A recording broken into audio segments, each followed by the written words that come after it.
Orient bell tiles studio से आप देख रहे हैं एबीपी न्यूज। नमस्कार, मैं हूं चित्रा त्रिपाठी और वक्त हो चला है महादंगल का। महादंगल की शुरुआत इस सवाल के साथ कि क्या पश्चिम बंगाल का चुनाव उत्तर प्रदेश से लड़ा जाएगा? क्या बंगाल विजय का रास्ता यूपी से होकर जाएगा? इस सवाल की शुरुआत दरअसल हुई है पश्चिम बंगाल की मुख्यमंत्री ममता बनर्जी के एक बयान के बाद, जब उन्होंने ये कहा कि पश्चिम बंगाल है, ये उत्तर प्रदेश नहीं है। दरअसल 7 दिसंबर को कोलकाता में सनातन संस्कृति संसद ने गीता पाठ का आयोजन कराया। ममता बनर्जी का इस गीता पाठ में शामिल नहीं होना कई सवाल खड़े कर गया, क्योंकि उनका दावा था इस कार्यक्रम में बीजेपी के नेता शामिल हैं। गीता पाठ आयोजन स्थल पर कुछ लोगों पर मांसाहार बेचने का आरोप लगा।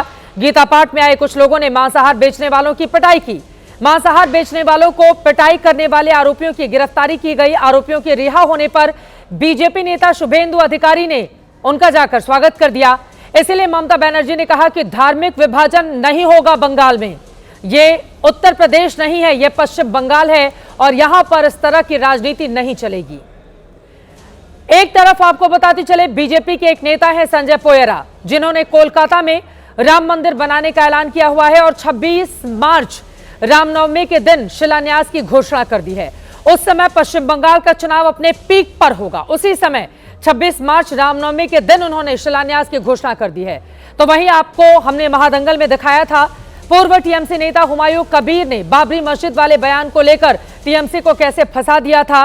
नेता को ममता बनर्जी ने बाहर का रास्ता दिखा दिया, लेकिन इसके बावजूद ना तो वो बंगाल की नई बाबरी का विरोध कर पा रही है और ना ही वो इसके साथ खड़ी हो पा रही है। यानी कि चुनौती दोनों तरफ से ममता बनर्जी के लिए बढ़ गई है। ममता बनर्जी को यूपी की याद इसलिए भी आ रही है क्योंकि वहां से प्रधानमंत्री नरेंद्र मोदी सांसद हैं। बिहार जीतने के बाद उन्होंने सीधे हुंकार भरी थी कि बिहार से गंगा बंगाल की तरफ जाती है। बीजेपी की तैयारी इस बार की बहुत भारी है, क्योंकि बंगाल एक ऐसा राज्य है जहां पर बीजेपी कभी भी सत्ता में नहीं आ पाई है। न कभी उसके सहयोगी वहां पर ऐसे रहे जो सत्तासीन रहे, और भारतीय जनता पार्टी ने कभी स्वाद सत्ता का चखा ही नहीं। ऐसे में अपने गढ़ को बचाने के लिए एक तरफ ममता बनर्जी जहां एड़ी चोटी का जोर लगा रही हैं, तो अपने ही तेवर में बीजेपी के खिलाफ हुंकार भर के ये बता रही हैं कि उत्तर प्रदेश नहीं बल्कि पश्चिम बंगाल है और धार्मिक विभाजन कतई बर्दाश्त नहीं किया जाएगा। तो क्या भारतीय जनता पार्टी धार्मिक विभाजन की राजनीति करती है, या फिर ममता दीदी अयोध्या में जो राम मंदिर बना उसके बाद से डरी हुई है, क्योंकि एक राम मंदिर अब कोलकाता में भी हुंकार भर चुका है। ममता बनर्जी के बयान के बाद शुरू हुई इसी सियासी विवाद से कई बड़े सवाल खड़े हो रहे हैं। जहां गीता पाठ मांसाहार बेचने की इजाजत क्यों दी गई थी? जिन्होंने मांसाहार बेचने वालों को पीटा, उन्हें हीरो क्यों बनाया गया? और उससे भी बड़ा सवाल यह है, बंगाल में विवाद, तो ममता बनर्जी को यूपी क्यों आया याद? कई ऐसे सवाल हैं जिस पर महादंगल में बड़ी चर्चा करेंगे, लेकिन पहले इस विवाद को लेकर हो रही सियासी बयानबाजी सुनिए और उसके बाद होगी महादंगल में बड़ी बहस।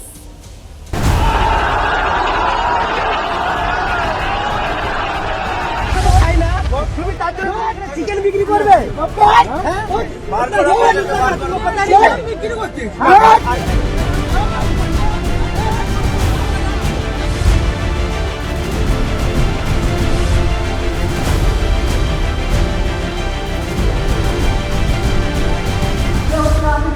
কেউ সোনারা বিক্রি করে, কেউ ঝালমুড়ি বিক্রি করে, কেউ ভেলপুরিয়া বিক্রি করে, কেউ বিস্কুট বিক্রি করে। সেও তার মতো বিক্রি করতে গেছে, তার মাথায় তখন ওটা খেলেনি যে আমি এটা বিক্রি করবো না ওটা বিক্রি করবো। ধরে মেরেছো, কাল সব কটাকে অ্যারেস্ট করেছি, সব কটাকে অ্যারেস্ট করেছি যারা গায়ে হাত দিয়েছে। এটা বাংলা, এটা ইউপি নয়।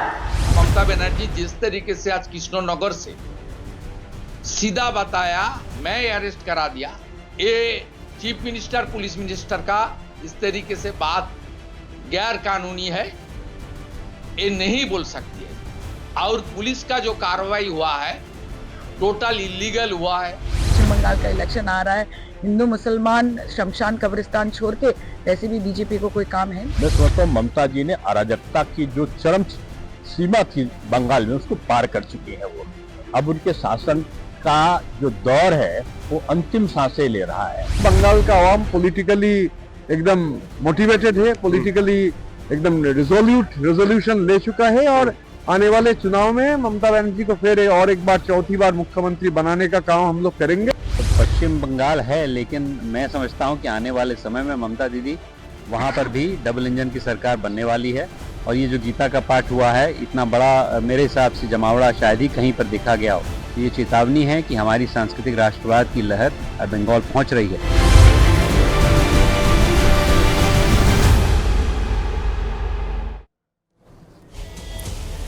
कई ऐसे सवाल हैं जिसको लेकर बड़ी चर्चा हम करने वाले हैं। खास मेहमानों की मौजूदगी है, उनका तारुफ परिचय आपसे करवा देती हूं। हमारे साथ अजय आलोक जी, राष्ट्रीय प्रवक्ता भारतीय जनता पार्टी के जुड़े हुए हैं। संजय सरकार जी, नेता टीएमसी के हमारे साथ आ चुके हैं। मलूक नागर साहब अब महासचिव हैं, आरएलडी के मौजूद हैं। अनुराग भदौरिया जी, आप प्रवक्ता समाजवादी पार्टी के हमारे साथ जुड़ चुके हैं। शोएब जमई हैं, आप अध्यक्ष हैं दिल्ली AIMIM के। और संगीत रागी जी, प्रोफेसर हमारे साथ दिल्ली यूनिवर्सिटी के जुड़ चुके हैं। सभी का बहुत बहुत स्वागत है। सबसे पहले आपसे ही शुरुआत करते हुए संजय सरकार जी, आपको क्यों ऐसा लगता है कि ये पश्चिम बंगाल है, यूपी नहीं है? यूपी में बीजेपी के शासन से इतना डर गई है क्या टीएमसी? आपको कहां लग रहा है टीएमसी डर चुकी है? डर चुकी है तो भारतीय जनता पार्टी को तमाम नेता, जिसमें बंगाल में उस चाहते हैं तो सरकार बनाने के लिए, लेकिन सबसे बड़े बात है जो एक एजेंट बीएलए के दे नहीं पाते हैं। बूथ में उसके कुछ एजेंट नहीं है, कुछ नहीं है, संगठन ने जीरो बेटा सन्नाटा हो चुके हैं। हम डर चुके हैं उसके साथ में, किससे डरेंगे? डरेंगे तो उसी को साथ में 77 सीटों पर पहुंच गई बीजेपी, बराबर का मुकाबला मिला कर। आप कह रहे हैं कि डर ही नहीं है कोई? अरे 77 से फिर आप नहीं, आपको मालूम है 12 से फिर 18 से 12 हो गया, इसमें 77 से 26 हो जाएंगे। ये भारतीय जनता पार्टी का नेता बोल रहा है, सायंतन बोसु बोल रहा है, हम नहीं बोल रहा है। भारतीय जनता पार्टी का तथागत राय जो गवर्नर हो चुका वो बोल चुका 30 सीट मिल गया तो बहुत बड़े बात हो सकता है। ये बंगाल है, उत्तर प्रदेश नहीं है। यहाँ कोई धर्म मजहब का लड़ाई नहीं हो सकता है, यहाँ पर नहीं हो सकता है। आपको मैं बता सकता हूँ भाई, कौन वहाँ पर मजहब की लड़ाई लड़ रहा है? खाएंगे नहीं खाएंगे भारतीय जनता आपके वहाँ पर बाबर का मस्जिद बनवाया जा रहा है, आप उसको रोक नहीं पा रहे हैं। आप कह रहे हैं मजहब की सियासत नहीं करते, क्यों नहीं रोका आपने? बाबरी मस्जिद की क्या जरूरत है पश्चिम बंगाल में? मस्जिद बाबर का मस्जिद जो बना रहा है, ये तो देखिए ना, ये देखिए हुमायूं कबीर लिखा, चौकीदार हुमायूं कबीर 2019 का इसका पोस्टर है मेरे पास में। हाँ। ये भारतीय जनता पार्टी के लिए देखिए 50। तो जो भारतीय जनता पार्टी का था तो क्यों शामिल करवा लिया? तो क्यों शामिल करवा लिया टीएमसी में? ये भारतीय जनता पार्टी नहीं देखिए, दीदी का नेताओं की कमी पड़ गई है क्या कि बीजेपी के नेताओं को शामिल करवा रही है टीएमसी? सुनिए ना चित्रा जी सुनिए, सुनना भी चाहिए आपको, थोड़ा सुनना, धीरज रखिए। दीदी जब इनिंग्स चालू करते हैं ना, बैट लेकर मैदान में उतारती ना, तो 128 रन अनबीटेड लेकर चालू करता है। भारतीय जनता पार्टी को दर्द कहां पर है? दीदी अनबीटेड 128। अरे आप लोगों को यूपी का इतना दर्द हो रहा है ना, अब यूपी का नाम आप लेंगे तो पूछा जाएगा ना कि किस बात का डर है आप लोगों को? नहीं, आप अगर ओ का नहीं सीखेंगे तो आप कैसे बोलेंगे मछली जल के रानी में जीवन उसको प्राणी है, तो आप कैसे बोल सकते हैं? हाँ। आपको बोलने, आप तो ओ का सीखने पड़ेंगे। आगे की लाइनें हाथ लगाओ डर जाएगी, बाहर निकालो मर जाएगी।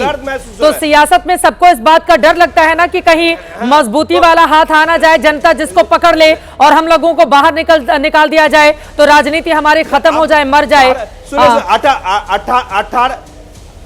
18 से 12 हो गया है। आपको मालूम है तकदीर अच्छा था, 3 सीट ज्यादा मिल गया था, 9 में सिमट जाता था। इस बार तो आपको 77 से 26 में आ जाएंगे। आप लिख के रख दीजिए, ठीक है, रख दीजिए। मैं आपको बता, और भारतीय जनता पार्टी कोशिश कर रहा है हुमायूं कबीर को अगर बाबरी मस्जिद का बोलेंगे तो मुसलमान वोट बैंक तोड़ जाएंगे। अरे राज्य सरकार आपके रोकना चाहिए था ना, आपको क्यों नहीं रोका? संजय सरकार जी, आप लोगों को डर है ना कि अगर बाबरी मस्जिद बनाने से रोक दिया तो मुसलमान नाराज हो जाएगा? आपको क्या डर है? आप लोगों को डर है इस बात का? हमको राम मंदिर से भी डर नहीं है, राम मंदिर से भी डर नहीं है और बाबरी से भी डर नहीं है। डर है कोलकाता में बनने जा रहा है राम मंदिर, बीजेपी के नेता की ओर से ऐलान किया गया है। 1-1 रुपए भी दान में मांग रहे हैं, देंगे आप? कर रहा है जो जीरो बट्टा सन्नाटा, अपना जमानत खो जाएंगे, अपना जमानत खो जाएंगे। आप देख लीजिएगा हुमायूं कबीर को, वो तो पूरा 50,000 तो वो 500 वोट मिल गया तो मलूक नागर साहब के पास जाएंगे। संगीत रागी जी के चेहरे पर लाइट नहीं है, प्लीज आप उनका फ्रेम सही करें। ठीक है मलूक नागर जी, अब सीधे आपके पास आते हुए, अब पश्चिम बंगाल में वो कह रहे हैं कि यहाँ पर जो ध्रुवीकरण की सियासत आप लोग खेलते हैं ना उत्तर प्रदेश में, वो पश्चिम बंगाल में चलेगा नहीं। मलूक नागर साहब, जितना करना है आप यूपी में करते रहिए। एक तो चित्रा जी, टीएमसी वालों को मैं कहना चाहता हूं, ये यूपी के लोगों की बेइज्जती ना करें। यूपी के लोग किसी भी कीमत पे बंगाल के लोगों से ना कम नहीं है। बंगाल के लोगों को हम अच्छा मानते हैं, बराबर का मानते हैं, पर ममता जी को साफ और सीधा कहते हैं और चुनौती देते हैं कि वो यूपी वालों को हल्का ना नापें, हल्का ना आंकें। वो सो कॉल्ड इंडिया गठबंधन की पार्टी हो या एनडीए की पार्टी हो, और अपने मुंह बंगाल को में तो कोई संभाल इंडिया के गठबंधन में नहीं है। उत्तर प्रदेश ममता के बनर्जी लोगों के अकेले ही बारे लड़ती में। हैं चुनाव, वहां पर कौन सा इंडिया गठबंधन है?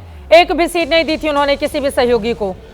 हाँ, नहीं नहीं, पूरे देश में तो इंडिया गठबंधन है। समाजवादी पार्टी तो यूपी में है और सारी पार्टी तो यूपी में है, उनको भी ना हल्का लें और एनडीए हमको भी हल्का ना लें। एक बात मैं कहना चाह रहा हूं चित्रा जी, हम भी साथ सभी जाति धर्मों के लोगों को साथ लेके चलना चाहते हैं और कहीं भी संविधान के अनुसार कोई हो तो सबके साथ खड़े हैं। लेकिन ममता जी, मैं देश को हिला दूंगी और अगर बाढ़ आती है और लोग भूख से मरते हैं, लोग दवाई से मरते हैं और उनको दवाई और खाना लेके जो जाते हैं उनके सर फोड़ते हैं और कहते हैं कि अगर कोई यहाँ आके एसआईआर करेगा तो बेलन से और दूसरे रसोई के हथियारों से यहाँ की औरतें उनसे लड़ें। तो मैं सीधा कह रहा हूँ कि क्या वो इस देश के किसी प्रदेश की मुख्यमंत्री हैं या इस देश के संविधान में विश्वास रखती है?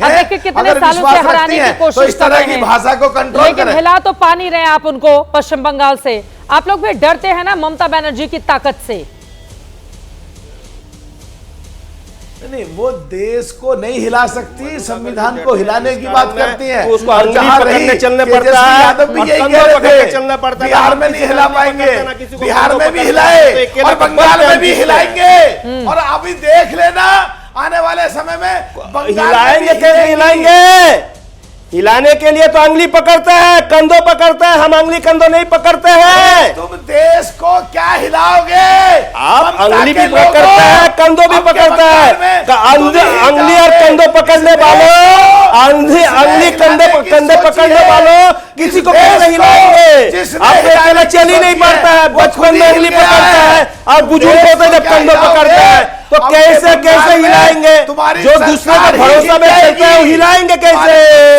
हिलाएंगे कैसे? घुसपैठियों को लाने के लिए संघ पकड़ने वाला पार्लियामेंट में तुम उसका विरोध करते हो और तुम हमारे देश के मुसलमानों का हक बांग्लादेश के मुसलमानों को, पाकिस्तान के मुसलमानों को अगर खिलाना चाहते हो, आपने तो बली नहीं है हमारे देश के सियासी तौर पर कौन किसकी गद्दी हिलाता है ये देखना महत्वपूर्ण रहेगा। बाकी लोगों को भी लेकर आते हैं।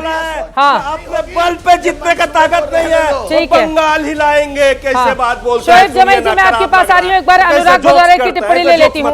अनुराग भदौरे ने पिछले बार दीदी के लिए जाकर प्रचार भी किया था कोलकाता में, हम लोग वहां पर थे। अनुराग भदौरे जी को भी लेकर आना चाहेंगे। अनुराग भदौरे जी, अब ममता बनर्जी कह रही है कि ये बंगाल है, उत्तर प्रदेश नहीं है, तो यानी कि दीदी मान रही है कि यूपी में बड़ी ताकत है बीजेपी की, तो वो ये डर दिखा रही है कि यूपी में तो जो करना है कर लीजिए, बंगाल में नहीं चलेगा। उन्होंने पहली बात तो उन्होंने जो बोला है, पहली बात तो उन्होंने जो बोला है वो समझने की जरूरत है। उन्होंने कहा ये उत्तर प्रदेश की सरकार नहीं है जो उत्तर प्रदेश सरकार में अन्याय करती है। उत्तर प्रदेश की सरकार, उत्तर प्रदेश की सरकार में हालत ये हो जाती है कि जब कप सिरप में नाम आता है जिन लोगों का, तो उनका बुलडोजर भी कप सिरप पी लेता है, ऊँगने लगता है, वो जग ही नहीं रहा, ऊँग रहा है वो। अभी कहीं दूसरे का नाम होता, दूसरे विशेष धर्म का नाम होता, कोई अब्दुल्ला नाम होता, तो अब तक बुलडोजर पहुंच जाता और पूरा घर मकान तोड़ के अलग कर देता। तो किसका नाम लेकिन है? जिन लोगों का नाम आ रहा है उनके नाम की वजह से तो बुलडोजर ऊँगने लगा ना। अनुराग भदौरे जी, आप भी तो नाम लेने से डर रहे हैं ना? अरे नाम लेकर बताइए ना अनुराग भदौरे जी। अरे मेरी बात सुनिए, कोई डरता वरता नहीं है। अरे सुनिए मेरी बात, सुनिए मेरी बात। जो अरेस्ट हुए उनके यहाँ बुलडोजर चला क्या? नहीं, जो आलोक सिंह वगैरह अरेस्ट हुए उनके यहाँ बुलडोजर चला क्या? मैं पूछ रहा हूँ आपसे, बुलडोजर चला क्या? यहाँ पहले बुलडोजर चलता है, फिर उसकी गिरफ्तारी होती थी। आज गिरफ्तारी होगी, जेल में चले गए, लेकिन बुलडोजर नहीं गया, वो ऊँग रहा है। वो ऊँग रहा है क्योंकि वो पता नहीं कब जगेगा, जब उसको ध्यान आएगा कि नहीं आएगा, क्योंकि उनको लग रहा है कि भाई यहाँ तो जाना नहीं हुआ, गिरफ्तारी तो हो गई, बुलडोजर नहीं गया। तो वो तो सही बोल, क्या गलत बोल रही है? और एक आपने बोला, बड़ी अच्छी बात आपने बोली चित्रा जी, मार के आपने बीजेपी को ठीक कर दिया। आपने कहा बीजेपी की टीएमसी में क्या नेता की कमी पड़ गई है जो बीजेपी वाले नेताओं को लेना पड़ा? तो बीजेपी से पूछिए क्या बीजेपी में नेताओं की कमी है कि कांग्रेसी को लिए जा रहे हैं, भरे जा रहे हैं? अब बीजेपी नहीं रही है, कांग्रेसी हो गई है वो पार्टी। हाँ। तब तो आप नहीं सवाल पूछ पाए। बीजेपी तो सारे कांग्रेसी नेताओं को अपने पास लिया हुआ है। हाँ। तब तो नहीं है, मुख्यमंत्री भी बनाया हुआ है, आरोप भी जिसपे लगे थे भ्रष्टाचार को उनको भी मुख्यमंत्री बनाया हुआ। तो सवाल उठता है कि भारतीय जनता पार्टी के साथ जो हो रहा है, जो भारतीय जनता पार्टी हमेशा अन्याय की तरफ चलती है, आप बताइए आप कोई वहां गलती करेगा और आप उसको जेल में किसी भी आपको इतना ही मीट मुर्गा से नफरत है, 5 स्टार बंद करा दी ना 5 स्टार होटल में। क्यों बिकता है भाई? ये जो बड़े बड़े रेस्टोरेंट में क्यों बिकता है भाई? बंद करवा दीजिए, हिम्मत है तो। गरीब को परेशान करेंगे, गरीब आपका टारगेट होता है ना, आपको गरीब आदमी टारगेट पड़ता है। कहां से आ गया? अरे गीता का पाठ पढ़ा जाएगा वहां मांसाहार बेचा जाएगा, जहां पर गीता का पाठ होगा मांसाहार बेचा जाएगा। बिल्कुल है पश्चिम बंगाल की, मुझे लग रहा है आपको जानकारी नहीं है, आपको जानकारी नहीं है, जानकारी नहीं है। सुन लीजिए, नहीं अरे रेस्टोरेंट की बात नहीं है, कोलकाता में। भैया प्लीज अनुराग भदौरिया जी, ठीक है। अरे शर्म मुझे भी आपके ऊपर आती है, लेकिन क्या करूं, बुलाना पड़ता है। ठीक है, मुझे भी आपके ऊपर बहुत शर्म आती है, लेकिन बुलाना पड़ता है। सुन लीजिए, अरे ड्रामेबाजी नहीं महाराज, आप ऐसे लड़ने लग जाए बीजेपी। सवाल पूछिए, आपको ऐसे चोट लग जाती है, मैं कुछ बोलता हूं बीजेपी के खिलाफ, आप एकदम उछलने लग जाती है। गीता पाठ की बात कर रही हूं, गीता पाठ में बीजेपी दिखाई दे रही है आपको? मैंने बीजेपी को गीता पाठ में बीजेपी दिखाई दे रही है? दर्शक तो लाइव डिबेट देख रहे हैं, मैंने गीता पाठ की बात की, उसमें बीजेपी नजर आ रही है आपको, इसलिए बीजेपी वाले खुश हो जाते हैं। जितना धार्मिक आयोजन है, आप गीता पाठ को भी जोड़ दीजिए बीजेपी से, तो श्रीमद भगवत गीता को भी जोड़ दीजिए, आप बीजेपी खुश हो जाएंगे। अजय आलोक जी बिल्कुल, हाँ। गीता पाठ के आयोजन स्थल पर कुछ लोगों पर मांसाहार बेचने का आरोप लगा अनुराग भदौरिया जी। कौन लोग हैं जो मांसाहार बेचने चले जाते हैं गीता पाठ के आयोजन के दौरान? अच्छा, आप सुन लीजिए, अब मैंने बोला है 30 सेकंड, आपने बोला है 3 मिनट, अब मुझे बोलने दीजिए मैडम। अगर आप ही को बोलना है तो फिर मुझे भी तो बोलने का मौका दीजिए। देखिए, सवाल यह है कि गीता पाठ कोई भारतीय जनता पार्टी का था नहीं, तो कि वो तो प्रभु के आचरण को तो अपनाती नहीं, आदर्शों को भी नहीं अपनाती है। अगर प्रभु के आचरण आदर्शों को अपनाती तो भारतीय जनता पार्टी को तो अयोध्या में मुंह की नहीं खानी पड़ती। या भारतीय जनता पार्टी को आज जिस तरह से लोग समझ गए कि धर्म की राजनीति करती है, उसको धर्म के नाम पे राजनीति नहीं करनी पड़ती। धर्म आस्था का विषय है, राजनीतिक विषय नहीं है। ऐसा कोई घर इस देश के अंदर में नहीं है हिंदू का घर, मैं चैलेंज करता हूं आपको। चित्रा जी बोलने दीजिए ना भाई, फिर टोक पड़े आप। अरे बिल्कुल टोकूंगी, ये कौन सी आस्था है कि भगवान श्री राम को जहां पर उनका जन्म हुआ वहां पर टेंट में रखती है? ये कौन सी आस्था है? ये कौन सी आस्था है बताइए? अच्छा रुकिए ना, आप फिर प्रवक्ता बन गई, आप थोड़ी देर की प्रवक्ता की छोड़िए ना। वहाँ भव्य मंदिर बन रहा है, आप टेंट में अब तक खोज रही है प्रभु मंदिर में है, आप टेंट में कहाँ घुस जा रही है? प्रभु का भव्य मंदिर बन गया। त्रिपाठी जी, प्रभु का भव्य मंदिर बन गया, टेंट में मत जाइए। अजय आलोक जी को लेकर आना चाहूंगी, शोएब जमील और संगीत रागी इसके बाद बोलेंगे, ठीक है? अजय आलोक जी, अजय आलोक जी, अरे आप मेरी बात चित्रा जी नहीं होने दे रही है, अन्याय है। आप टेंट में प्रभु को मत खोजिए, प्रभु भव्य मंदिर में है, माननीय सर्वोच्च न्यायालय के आदेश से प्रभु का भव्य मंदिर बन गया है और आप टेंट में चली जा रही है घुसने के लिए। ऐसा कोई घर इस देश में, ऐसा हिंदू का कोई घर नहीं है मैंने देखा है अनुराग भदौरिया, मैंने देखा है अनुराग भदौरिया। अजय आलोक जी, आपने कुछ नहीं देखा, आपको बीजेपी की वकालत करनी, इसके अलावा कुछ नहीं देखा आपने बीजेपी। दरअसल आपकी दिक्कत क्या है ना, एक टेप रिकॉर्डर है आपका, रोज वही बजाना है, कुछ नया तो लेकर आ नहीं पाते। अनुराग भदौरिया कुछ नया सीखिए, जीवन में कुछ नया सीखिए। एक टेप रिकॉर्डर ले लिया, वही रिपीट करना, वही रिपीट करना। डर लगता है, हम लोग बोलते हैं उससे डर लगता है आपको लगता है कि हम अच्छी बात बोल देंगे तो शायद आपकी पॉइंट ना कम हो जाए बीजेपी के सामने। अब इससे ज्यादा क्या? अजय आलोक जी उनके आरोपों पर जवाब दीजिए। चित्रा जी,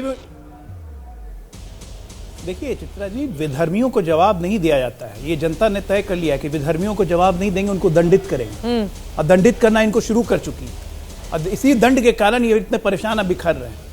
ये ममता दीदी ने क्या कहा था कल, अमित शाह की आंख बहुत डरावनी है गृह मंत्री की, एक आंख में दुर्योधन तो एक आंख में दुशासन दिखता है। तो गांधारी को हमेशा दोनों आंख में दुशासन और दुर्योधन ही दिखते थे, कभी अर्जुन और कृष्ण नहीं दिखे। तो ये ममता दी की आंखों का दोष है ना, गांधारी को दुशासन और दुर्योधन ही दिखेंगे। इनको सबसे बड़ी दिक्कत है। उसके बाद इन्होंने कहा कि मैं फॉर्म नहीं भरूंगी, SIR फॉर्म नहीं भरूंगी। अरे SIR फॉर्म नहीं भरेगी मतलब वो तो एडमिशन कर ली कि वो चुनाव हारने जा रही है, क्योंकि SIR फॉर्म नहीं भरेगी, वोटर लिस्ट से नाम कट जाएगा तो चुनाव लड़ने लायक ही नहीं रहेगी, तो फिर लड़ेगी कहाँ से? ये सब हार की बौखलाहट है एक पर एक। एसआईआर इन लोग के ऊपर ऐसा छुरी चल के चल रहा है, पता नहीं क्यों।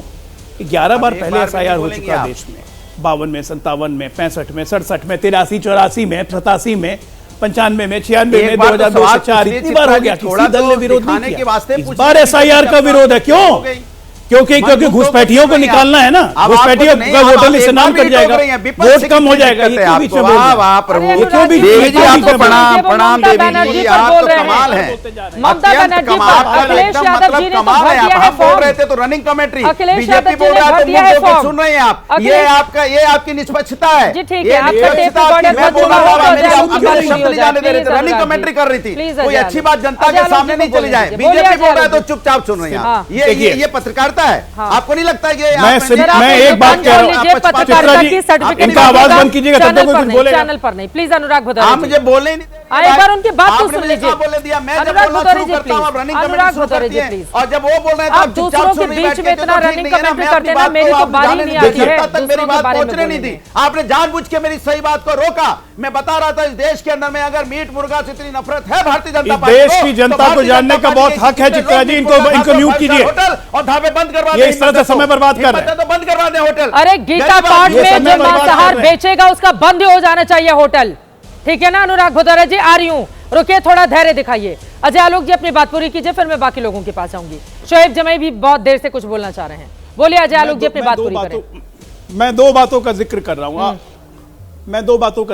हूं। देखिए, एसआईआर के तहत बिहार चुनाव अभी हाल में हुए, 65 लाख वोट काटे गए। इसमें 36 लाख वोट स्थानांतरित लोगों के वोट थे, बाकी मृत के थे और डुप्लीकेट के थे। मैं कह रहा हूं कि बिहार चुनाव खत्म हुए अभी 30 दिन हो गया, 15 दिन और समय है।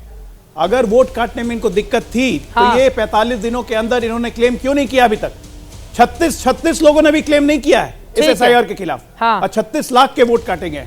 बंगाल में अभी तक लगभग 1 करोड़ लोग चिन्हित हो चुके हैं जो डुप्लीकेट और फर्जी हैं। कटेंगे, क्लेम क्यों नहीं कर रहे हैं? फर्जी तरीके से फॉर्म जमा कर दिया है, ये भी चुनाव आयोग देख रहा है। संजय सरकार जी उसका जवाब देंगे, लेकिन अजय आलोक जी, ये गीता पाठ में कुछ लोग आकर मांसाहार बेचते हैं, मांसाहार बेचने वालों की गिरफ्तारी हो जाती है, फिर उसके बाद जब वो रिहा होते हैं तो शुभेंदु अधिकारी आपके नेता उनको माला पहनाने के लिए स्टेज पर पहुंच जाते हैं।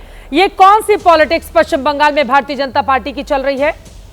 जो लोग पिटाई करेंगे उनका माला पहनाकर स्वागत करेंगे आप लोग। अब ये दिन आ गए आपके बंगाल में। गीता पाठ हो रहा है, आप ये बताइए, गीता पाठ हो रहा है, वहां पे लोग मांसाहार बेच रहे हैं, तो जो धर्मावलंबी व्यक्ति होगा क्या उसको गुस्सा नहीं आएगा? यहां पे तो कोई सरतन से जुदा नहीं किया, यहां पे रामलाल मिश्रा की तरह गर्दन नहीं काट दिया, सिर्फ पिटाई की कि यहां क्यों बेच रहे हो, और उस पर पुलिस ने गिरफ्तार उन्हीं को कर लिया। मांसाहार बेचने वाले को गिरफ्तार नहीं किया पश्चिम बंगाल की पुलिस ने। गिरफ्तारी उनकी होनी चाहिए थी कि धार्मिक भावना भड़काने के लिए जहां पे 5 लाख की भीड़ हो, और वहां अगर धार्मिक भावना भड़क जाएगी और कुछ हिंसात्मक काम होने लगेगा तो किसकी जिम्मेदारी होती?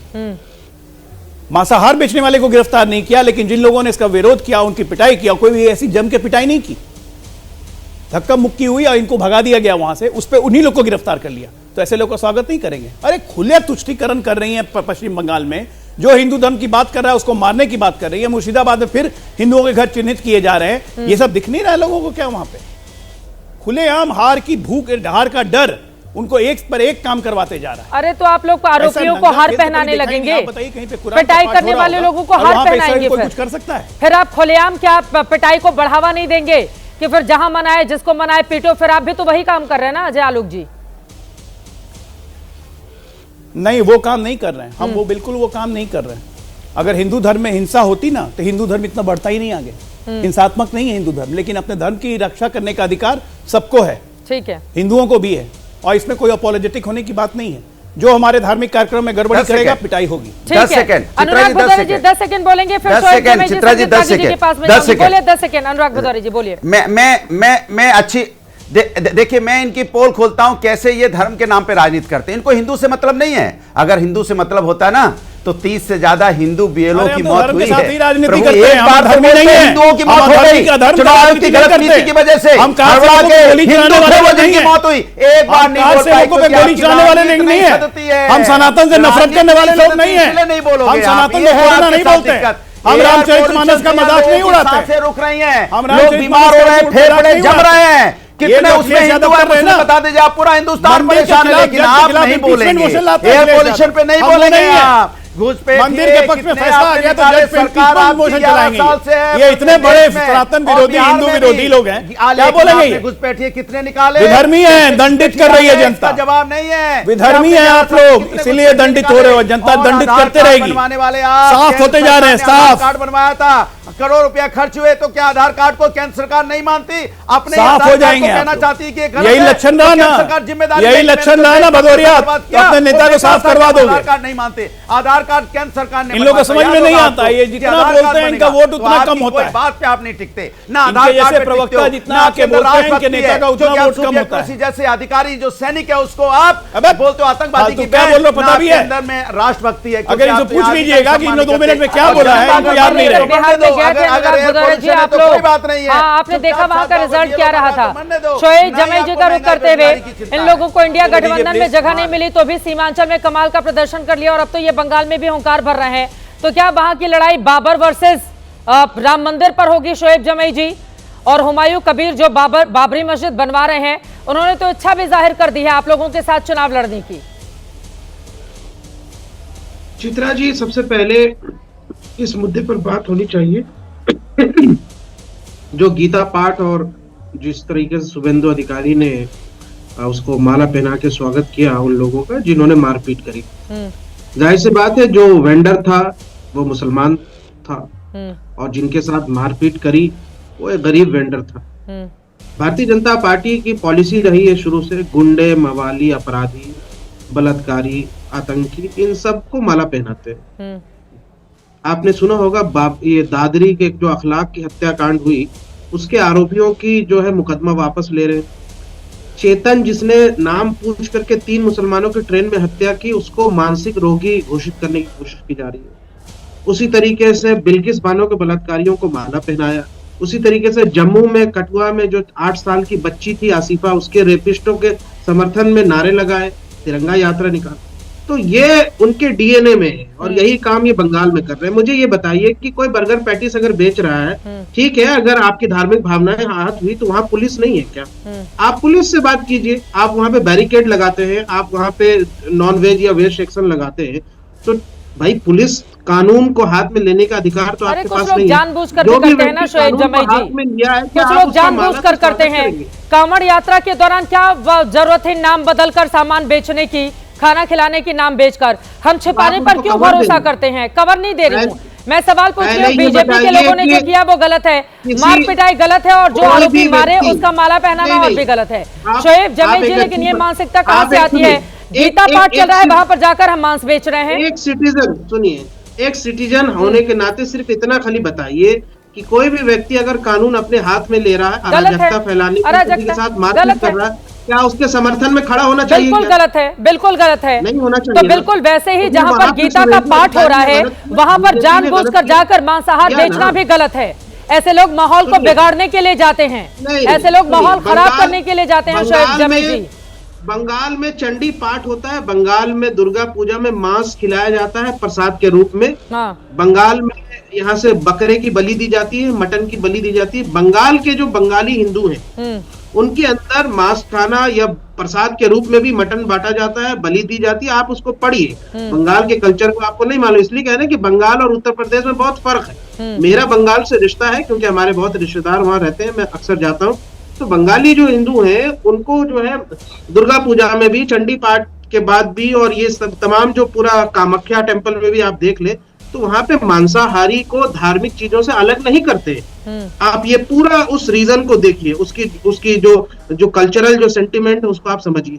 तो भारतीय जनता पार्टी एक नई किस्म की राजनीति, नई संस्कृति अगर बंगाली हिंदुओं पर थोपना चाहती है वो अलग है। उत्तर प्रदेश वाली जो हिंदुत्व की राजनीति है वो बंगाल में नहीं चली, पहली बात तो ये। दूसरा, जो आपने ये कहा कि मुझे ये बताइए कि इस देश में क्या हिंदुत्व के पिच तैयार करने के लिए 2 समुदायों को आपस में लड़ाना जरूरी है क्या? भारतीय जनता पार्टी के पास अगर अपना काम गिनाने के लिए इतना ज्यादा है, सब कुछ है आपके पास, अगर भारतीय जनता पार्टी इतनी सशक्त है, मजबूत है, केंद्र में सरकार है, तो आपको क्या जरूरत है हर चुनाव से पहले एक धार्मिक ध्रुवीकरण करना क्या आप अपने सपोर्टर को इतना तुष्टिकरित समझते हैं? क्या समझते हैं कि वो कम्युनल माइंडेड है? तो यानी कि जो इन सब चीजों को सपोर्ट कर रहे हैं वो सब कम्युनल हो चुके हैं। ठीक है, संगीत रागी जी इसका जवाब देंगे। संगीत रागी जी, आपने सवाल सुन लिया है, जवाब दे दीजिए। 10 सेकंड मैं आ रही हूँ अनुराग जी, बाकी लोगों को भी बोल लेने देते हैं। लाइट नहीं आ रही, कोई बात नहीं, उनके चेहरे की लाइट आपको क्यों चाहिए? बंद है, उनकी लाइट बंद है। चित्रा जी, अरे वो देखिए, हम बोलिए संगीत जी। चित्रा जी, मुझे लगता है कि भारतीय जनता पार्टी को ये ध्रुवीकरण जो है वो सिर्फ चुनाव के समय नहीं करना चाहिए, उसे हर समय ध्रुवीकरण करना चाहिए, क्योंकि जिस प्रकार इस देश की चुनौती के रेडिकल इस्लामिस्टों से है और उसके साथ देने वाले लोगों से है, वो तमिलनाडु से लेकर के बंगाल और उत्तर प्रदेश, हर समय हिंदुत्व के लिए भारतीय जनता पार्टी को खड़ा होनी चाहिए। दूसरी बात, अभी कहा जा रहा था कि भाई वह क्या हो गया, मैं ये मानता हूँ जमुई की बात में दम है कि वहां पर जो शक्ति की उपासना करते हैं उसमें मांस मटन भी चलता है, लेकिन ये वैष्णव संप्रदाय का था और वैष्णव संप्रदाय में मांस मदिरा और मटन नहीं चलता है। यदि कल नमाज हो रहा हो और कोई सुअर का मांस ले जाकर के वहां पर बेच रहा होता तो क्या समय शोएब जमैकी और मुसलमानों की यही इस देश में प्रतिक्रिया होती? और ये मुस्लिम परस्त पार्टियां जो तथाकथित सेकुलर बनती हैं, जो सेकुलर हैं, का अधिकार किसी को नहीं है। ये क्या तथाकथित सुअर के मांस बेचने वालों के साथ हम उसको सपोर्ट नहीं करेंगे। तीसरी बात, कानून हाथ में लेने का अधिकार किसी को नहीं है। उनकी बात क्या बात सेंटिमेंट की नहीं हो रही है? क्या बात उन लोगों की हो रही है जिन्होंने कानून हाथ में लेकर के उनके साथ सरपंच से जुदा, आप उसके साथ खड़े हो गए? ये नैतिकता है आपका? क्या आरएसएस में ये सिखाया जाता है? सुन लीजिए, जब आप बोल रहे थे वो शांति से सुन रहे थे। सुन लीजिए प्लीज। जितने गुंडे अपराधी है उसके साथ खड़े हो जाओ। सुन लीजिए, जितने बलात्कारी है उनको स्वागत करो। उनको सुन ले। वो आप जब बोल रहे थे तो सबसे आखिरी में मैं उनके पास गई, प्लीज अच्छा नहीं लगता है। शोएब जमी जी बोलिए, अपनी बारी में बोलिएगा, जवाब दीजिएगा, बोलिए। सबसे पहले तो मैं एक प्रोफेसर और एक देश के नागरिक होने के लिए बात करता हूं, मैं किसी संगठन के प्रवक्ता के तौर पर बात नहीं करता हूं। और मुझे लगता है कि आज तक एबीपी ने मुझे यही सोच करके बुलाया था कि एक हिंदुत्व के बारे में बात करने का मैं मादा रखता हूं, किसी संगठन या भारतीय जनता पार्टी के लिए यहां मैं बोलने नहीं आया हूं। तीसरी बात, जो कानून की बात करते हैं, ये बांग्लादेशी घुसपैठिए क्या उनके घर के दामाद हैं? ये पाकिस्तानी मुसलमान और कठमुल्ले जिन्होंने इस देश का विभाजन किया उसके साथ खड़े होने वाले लोग बोलते हैं कि आप कानून के साथ नहीं है। अरे जिनके बाप दादों ने इस देश का विभाजन किया, उन मुल्लों के साथ खड़े होने के लिए ममता बनर्जी आती हैं। कौन सी भाषा है मुल्ला मुल्ला करते रहते संगीत रागी जी आप? समाजवादी हमारे जो इस्लाम के नाम पर इस देश को बांटा, जिसके बाप दादों ने बांटा, उनको कठमुल्ला नहीं करूं तो मैं और क्या कहूं? वो क्या उसे इज्जत के पात्र हैं? अरे इन्हीं के बाप दादों ने तो इस देश का विभाजन किया था। इस्लाम के नाम पर जो अंग्रेजों, जिनके बाप दादा अंग्रेजों की गुलामी करते रहे, उसके जूते चाटते रहे, अंग्रेजों के तलवे चाटते रहे, उनके बारे में क्या ख्याल है? अरे आप तो नागरिकता, इनके बाप दादाओं ने अंग्रेजों की मुखबरी की, यही असउद्दीन ओवैसी है। भूल गए क्या? यही असउद्दीन ओवैसी है जो सरतन से जुड़ा अंग्रेजों के लगाने वालों के साथ खड़ा हो जाता है। यहाँ से पेंशन लेने वाले वो कौन थे? भूल गए आप? अरे याद दिलाना पड़ेगा। तो पेंशन भी लेते थे, लेकिन असउद्दीन का तो अंग्रेजों की बाथरूम साफ करते थे तुम्हारे बाप दादा। गद्दार थी। अब तुम्हारे वैचारिक गठबंधन मुल्ले जिसे मुसलमान की गुलामी करने वाले थे, और सारे ये सारे अंग्रेजों के चाटुकार थे। अंग्रेजों की चाटुकारी करते करते जिंदगी भर यहाँ से ये सारे गद्दार स्वतंत्रता आंदोलन के खिलाफ यहाँ से चले गए। वो सब तुम्हारे पूर्वज थे। उसके शर्म आती है? अरे शर्म से दूर करना चाहिए। अपने इतिहास को देखो, वो गद्दार अपना इतिहास देख लो संगीत रागी। वे गद्दार किसी के बारे में बोलना। और जो घुसपैठिया है, सुनो, जो घुसपैठिया है, वो घुसपैठिया यहाँ से तुमने बुलाया उनको, होना पसंद किया था। सीए के माध्यम से उन घुसपैठियों को बुलाने का काम आप लोगों ने किया। कड़वी सच्चाई इन मुसलमानों को हिम्मत है छूटता है। किसी घुसपैठिया कोई भी बोलने वाला है इन मुसलमानों की गद्दारी को यदि देश के फलक पर ला करके खड़ा करें, इनका असली चरित्र अरे संगीत रागी जी, पूरे के पूरे मुसलमानों को एक चश्मे से देख लेना ये तो ठीक नहीं। संगीत रागी जी, मैं आपकी बात से बिल्कुल सहमत नहीं हूँ। इस देश में तकरीबन 20 करोड़ से 22 करोड़ आबादी मुस्लिम समुदाय की है और आप यहाँ पर कठमुल्ले हैं, मुल्ले हैं, क्या शब्द बोलते हैं संगीत रागी जी आप? इन्हीं के लोगों ने मुस्लिम लीग के साथ खड़ा होना पसंद किया था। हाँ, देश के साथ तो जिसको मुस्लिम लीग के साथ जाना था वो चला गया ना उधर पाकिस्तान। मुस्लिम लीग के साथ सरकार किसने बनाई थी बताओ? मुस्लिम लीग के साथ खड़ा हुआ विश्व हिंदू महासभा ने मुस्लिम लीग के साथ सरकार बनाई थी बंगाल में और यहाँ से सिंध में। फिर वही बातें कर रहे हैं। उस वक्त सावरकर ने मुस्लिम लीग के साथ सरकार बनाई थी बंगाल और सिंध में। छोड़ो इतिहास अपनी अपनी बारी में एक एक करके संगीत रागी जी की बात पूरी हो गई है। जयलोक जी कुछ बोलना चाह रहे हैं, प्लीज अपनी अपनी बारी में बोलेंगे। अपनी अपनी बारी में बोलेंगे, प्लीज प्लीज। मुस्लिम लीग के दामाद हो, एक छोटा वर्ग छोड़ दो तक पूरी की पूरी मुस्लिम कौम मुस्लिम लीग के दामाद हो, मुसलमानों के टुकड़े पर पलने वालों, तुम यहाँ से क्या यहाँ से हमारी कुर्बानियों की खैरात पर पल रहे हो तुम। मुसलमान तो यहाँ हमारी कुर्बानियों की खैरात पर पल रहे हो। टैक्स ने हमारे करेगा, 15 बच्चा पैदा करेगा, 15 बच्चा पैदा करेगा, घुसपैठियों से बच्चा पैदा करवाएगा। और हिंदुस्तान के मुसलमान नहीं पसंद है तो कहीं और चले जाओ, बाहर नहीं जाए। हिंदुस्तान के नाकामी याद है अगर घुसपैठी ने रुक पाया तो तुम्हारा नाकामी याद है घुसपैठी ने रुक पाए तो घुसपैठी बॉर्डर अमित शाह को देखा जाता है। अमित शाह को जाकर संविधान रागी पूछो, अंग्रेजों को दलाल, अंग्रेजों को डीएनए जिसको शरीर में जिसको खून में दौड़ रहे हैं, अंग्रेजों को दलाल का खून दौड़ रहा है इसको शरीर में, संदीप रागी को शरीर में, और कैसे बात कर रहे हैं अजय आलोक दलाल पे अंग्रेजों को। ये देखिए मुसलमान पटाने का कंपटीशन आपके चैनल पे चल रहा है, अभी चलने दीजिए। जमाई भी बोल रहे हैं, पटा रहे हैं, इधर से ये टीएमसी वाले भी मुसलमान पटा रहे हैं। देश में सारी मुसलमान पटाने की कंपटीशन करो तुम लोग। बहुत अच्छे जा रहे हैं आप लोग। मैं एक बात बताता हूँ, आप बताइए जरा चित्रा जी, तमिलनाडु में अभी एक विवाद हुआ हमारे दीपम मंदिर दीपम जलाने पे। बिल्कुल विवाद क्या था, जहाँ पे मंदिर थी, जो पूरा का पूरा टीला मंदिर था, उससे सिर्फ 400 मीटर की दूरी पे दीपम प्रज्वलित किया जाता है। वहाँ पे इन लोगों ने दरगाह बना दिया और दरगाह में मीट मछली मांस मुर्गा बेचा जाता था। हिंदू संगठनों ने विरोध किया, मामला सुप्रीम हाई कोर्ट में गया। हाई कोर्ट ने जजमेंट दिया, विथेल्ड किया कि नहीं, ये जगह हिंदुओं की है, दीपम जलेगा और आप यहाँ पे मांस मछली नहीं लगाएंगे। बिल्कुल। अब आप सोचिए सरकार की विफलता, वहां के तमिलनाडु की सरकार की। डीएमएसपी ने मना कर दिया कि हम ये आदेश का पालन नहीं करवा सकते। हाईकोर्ट ने 10 आदमियों के साथ बोला कि जाइए अब दीप प्रज्वलित कीजिए। आज तक वहां सुरक्षा व्यवस्था नहीं दी रही है। ये खुलेआम मुसलमानों का तुष्टीकरण हो रहा है। अब सुनिए इकोसिस्टम कितना मजबूत है। जज साहब ने तो फैसला दे दिया, उस जज के खिलाफ 107 सांसदों ने इंपीचमेंट मोशन लिया है। क्यों हिंदू पक्ष के फेवर में क्यों फैसला दिया? ऐसा इस देश में चलेगा? ऐसा नंगापन चलेगा देश में? और इकोसिस्टम सपोर्ट कर रहा है। उस इकोसिस्टम में राहुल गांधी, प्रियंका गांधी, आप अखिलेश, सारे लोग शामिल हैं, जैसे आपका भी स्क्रीन पे हो रहा है। हिंदू हित की बात कीजिएगा, इस देश में 120 करोड़ के हिंदुओं के रहते हुए ये लोग को लगता है कीड़ों की तरफ बिजबिजाने लगते हैं। गुस्सा नहीं चढ़ेगा किसी को? हमारी गीता पाठ चल रही है, वहां पे आके आप मांस बेचोगे और आपकी पिटाई होगी तो आप कह रहे हो कि हम कानून के साथ हैं। कहां गया था कानून? 15 मिनट के लिए पुलिस हटा लो, तुम 100 करोड़ हम 20 करोड़ दिखा देंगे। उस वक्त कानून की याद नहीं आई थी? सर तन के जुदा के साथ खड़े हुए कानून नहीं याद आया था? रामचरितमानस को फाड़ा गया था लखनऊ की सड़कों पे, कानून नहीं याद आया था? बिल्कुल।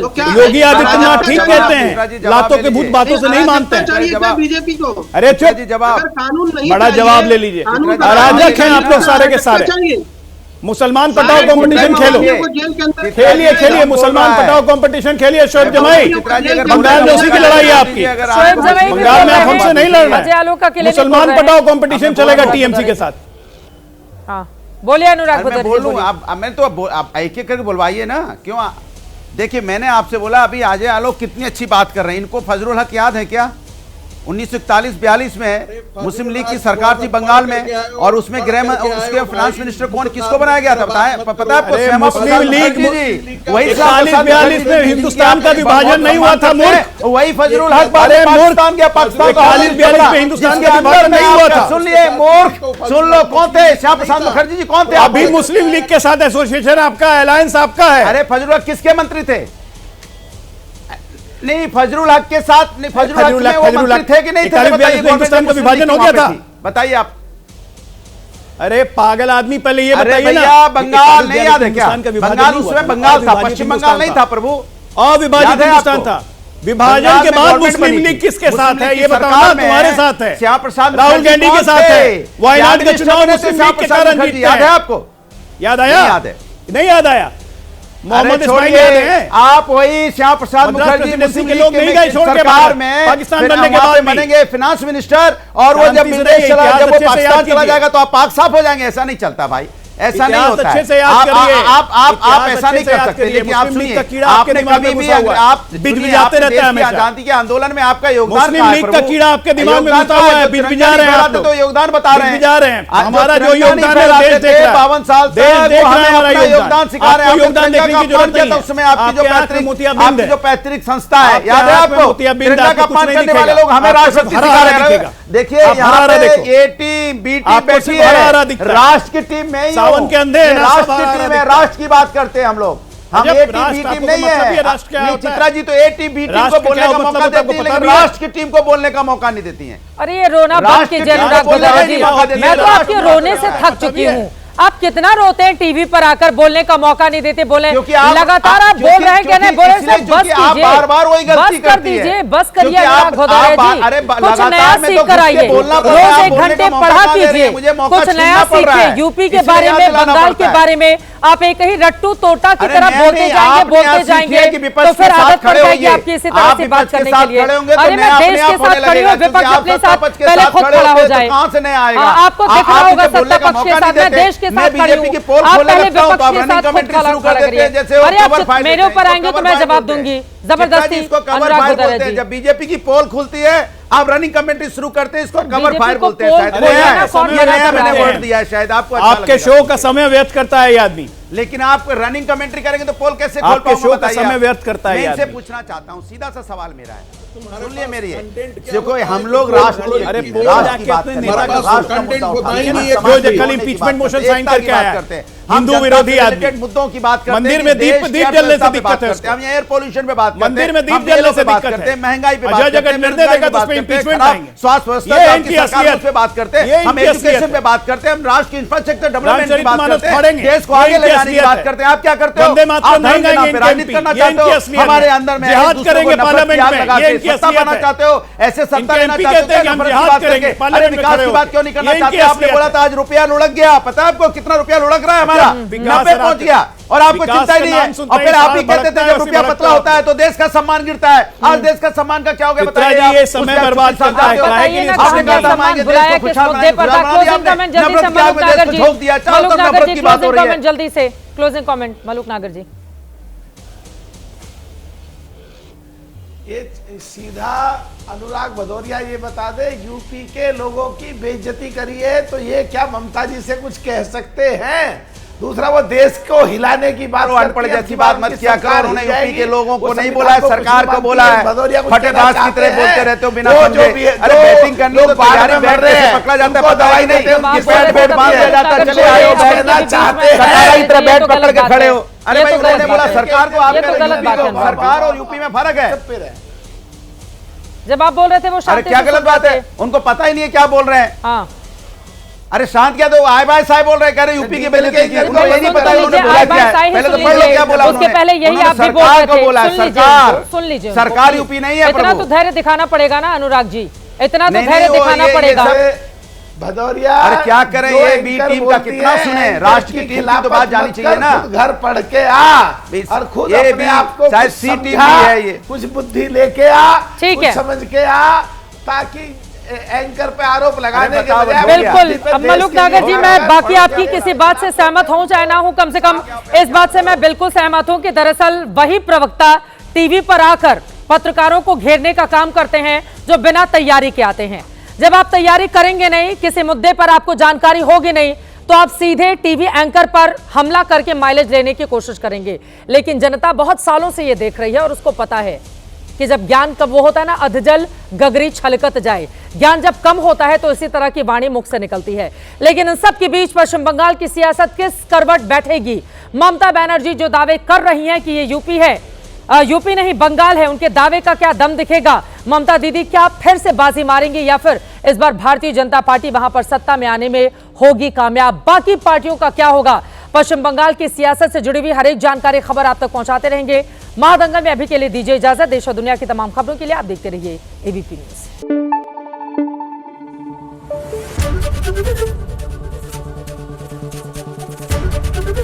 एबीपी न्यूज आपको रखे आगे।